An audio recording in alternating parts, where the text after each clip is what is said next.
The congressional primary will be held for the New York 22nd Congressional District, and one of those candidates is Republican George Phillips, who's on the line now. He's part of our debate on Monday and was on the debate over at MV with WUTR. Good morning, George. Thanks for coming on. How are you feeling after your first two debates?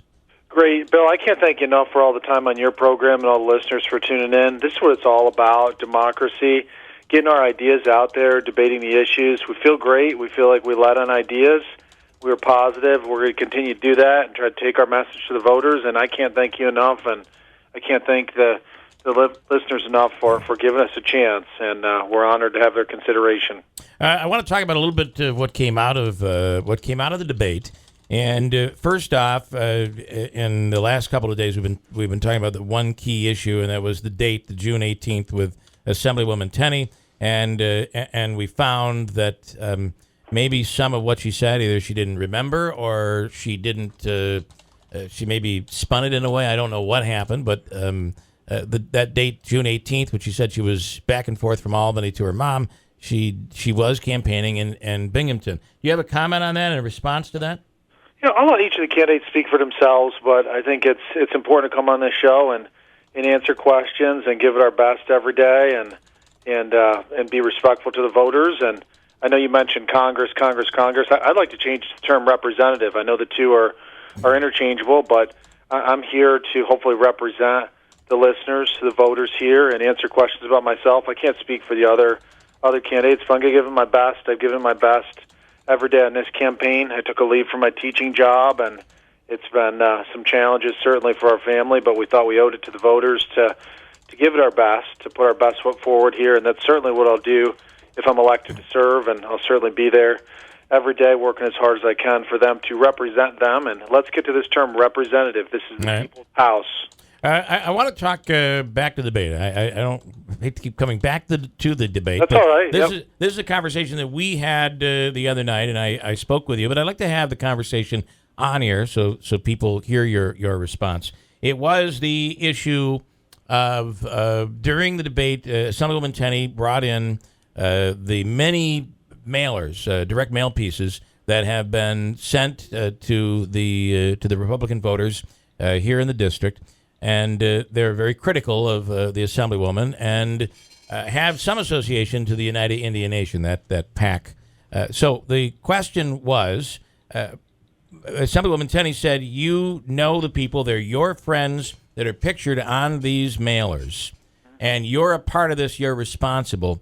How do you respond? And then I want to talk specifically about, are they your friends? So... Well, first, I'm absolutely not responsible. This is totally separate, totally independent from the campaign. We had no knowledge of these pieces as they were coming out, and as I saw the mailers come to my house, as everyone got them in their homes, I did see people I knew in it, but this is a free country. They could do whatever they'd like.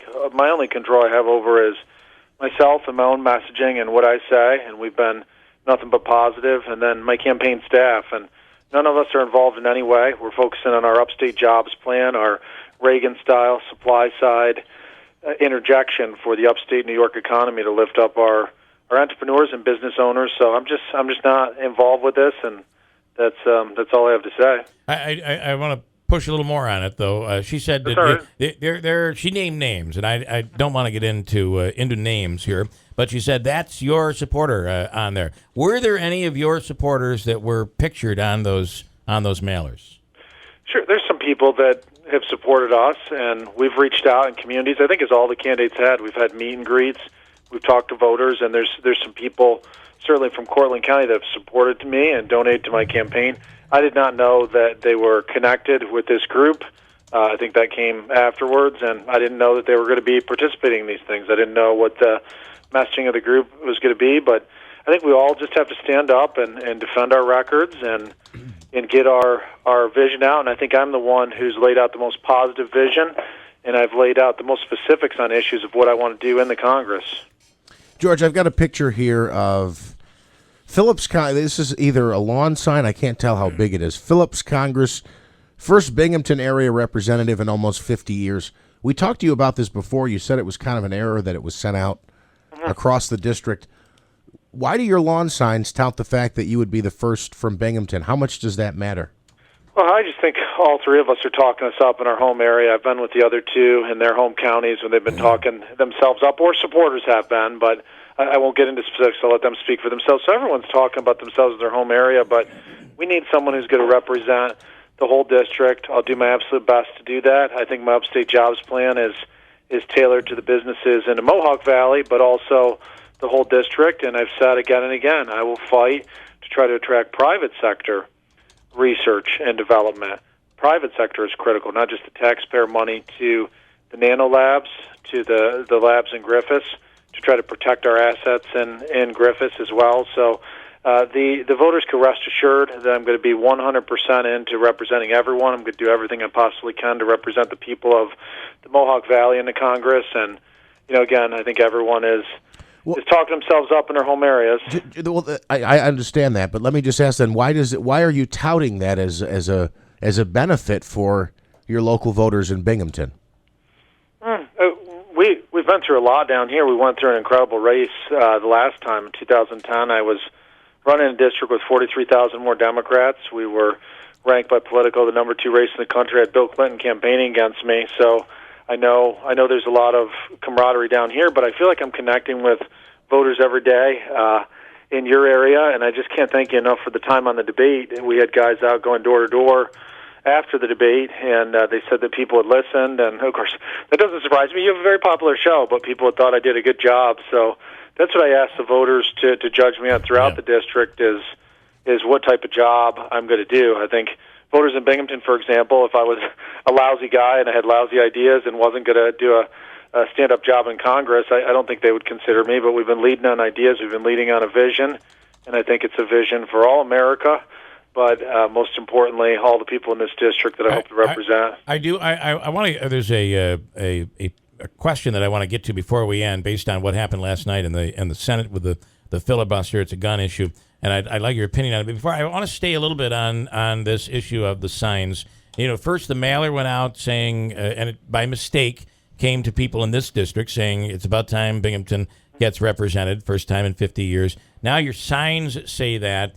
How would you feel if Claudia Tenney's, and how would people in your area in Binghamton feel if Claudia Tenney said, let's keep this seat in Central New York, or if Wells said it's about time Madison County gets a representative? I'm not going to speak for the two of them specifically, but I've been at events where that message has been carried forth. I'll just say it that way. And I've talked to people in those counties saying, hey, George, you're a great guy. We're supporting candidate A or candidate B because they're a local one. And, I'll tell you, I've done a lot of door-to-door myself, and I won't say whether it was Wells or Tenney, but I was at a door, going door-to-door, and they said, geez, George, thanks for coming by my door. I really appreciate that. You're a great guy. I like your mailer. I'm going with the guy, the person that lives down the street from me. So, the home name is going to matter for some voters, but I think I've proved my credentials on these debates here. We're going to win on issues. We're going to win on ideas. It's not going to be the back and forth on personal stuff, and that's why we're in such a bad situation in this country right now. I'm so sick of politicians attacking each other, the personal attacks. We have a serious problem with our economy right now. Look at the jobs report. That's what we should be talking about here. Stagnant economy, 1.8% GDP growth all these years after the recession, a massive $19 trillion national debt, and terrorists killing Americans in the streets of the United States of America. These are the things we should be talking about. I think I've led boldly on ideas, and I think the voters will respect that. And that's what I want this campaign to be about, first and foremost. I want to ask you, last night the Senate Democrats and some Republicans involved in a filibuster to get a vote on the floor in the Senate involving gun control, certainly in the light of what happened in Orlando. The two issues at hand would be two different bills. If you were in Congress and one of these bills came to you, how would you vote on A, the issue of preventing people on a no-fly list from getting guns, and B, the second bill would be requiring that gun shows and internet sales of guns would require a background check? Okay, so just a couple points here. One, our thoughts and prayers go out to the victims, as we said on your show the other day, and there's just a lot of emotion right now. I did want to also say I'm proud to have an A rating with the NRA. As I've said on this show many times, I'm an American history teacher who teaches the Constitution, and I think we have to look at the fundamentals here, the power of evil in the world and the evil of these terrorists, the fact that they've flown planes into buildings to kill people, that we had a Boston bomber that did it through a pressure cooker. So they're going to get weapons to kill Americans. I would not support the two bills that you had mentioned here. I would absolutely not support them, and I would say those two bills would put more pressure on law-abiding citizens who are trying to express their constitutional rights and defend themselves. With the no-fly list, I've seen different reports that there's up to 1.4 million names on it. And this is, again, big government being sloppy, not being accurate. So are we really going to infringe on the rights of 1.4 million law-abiding citizens through some of these liberal policies that they're trying to push in Washington and Albany, when these terrorists will get the guns, get the bombs, get whatever they want to kill and maim people? This guy would have gotten guns any way he so chooses. If he was willing to go in and open fire and have a total disregard for human life, he was going to get any type of weapon he wanted to do this, legally or illegally. Wouldn't a background check, though? I mean, if he's, it's being alleged that he was beating his wife and there was a lot of domestic violence, could a background check have prevented him from? Put yourself in his demented, twisted, warped mind for a minute. Yeah. Is he going to show up and say, "Oh no, they turned me down on the background check. I really want to kill hundreds of people. I'm just going to say, shucks, I can't do it now"? No, right. He could go out and get weapons to do that. So let's not buy into this here. We need more law-abiding citizens who are trained and knowledgeable on firearms, and we need more security. We need to get to the bottom of it, and I think the bottom of this issue is we need to defeat ISIS where they are. This guy wouldn't have wanted to die for failed ideology if ISIS was wiped out a year or 2 years ago, like they should have been. And I'm calling for a nothing in, nothing out embargo of ISIS territory, strangle the beast, put pressure on them, get humanitarian supplies in, but let's crush the beast. This guy wouldn't have done this had we defeated ISIS like we should have. I have 30 seconds for this answer here, and that is maybe a background check would have alerted the FBI that, this guy's going out and trying to stockpile. Maybe he's about to do something. Is that possible? And would you support a background check that would accomplish something like that? And the FBI was on to him, and I think this is the thing we're all struggling with. Why couldn't they close the deal? And we saw the same in Boston as well. But I get back to the fundamentals. Let's look at the macro issue that is ISIS, that they should be defeated and destroyed.